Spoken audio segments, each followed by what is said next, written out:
بسم اللہ الرحمن الرحیم۔ السلام علیکم زینب ٹی وی کے ناظرین، آج کے درس حدیث میں خوش آمدید۔ ناظرین کرام، آج کے درس حدیث کا موضوع ہے توبہ کا دروازہ کھلا ہے۔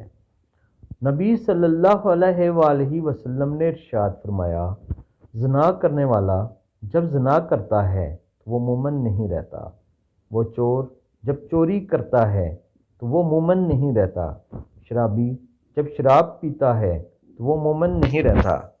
پھر بھی ان سب آدمیوں کے لیے توبہ کا دروازہ بہرحال کھلا ہوا ہے۔ صحیح بخاری۔ اکرام، مفہوم حدیث یہ ہے کہ جو بھی شخص چاہے جتنا بڑا گناہ کر لے، چاہے وہ صغیرہ گناہ ہو یا کبیرہ گناہ، بہرحال گناہ کرنے کے بعد اگر وہ اللہ تعالیٰ کے سامنے جھک جاتا ہے، اللہ سے اپنے گناہ پر ندامت اختیار کرتا ہے اور معافی مانگ لیتا ہے، اس کی آنکھوں سے شرم اور ندامت کے آنسو گرتے ہیں، تو اللہ تعالیٰ کو یہ عمل بہت پسند ہے، اللہ تعالیٰ فوراً معاف کر دیتا ہے۔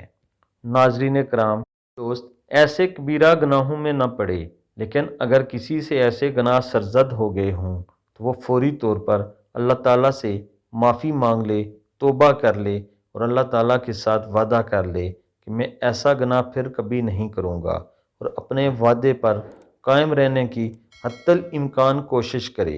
اللہ تعالیٰ مدد فرمائے گا۔ آمین ثم آمین۔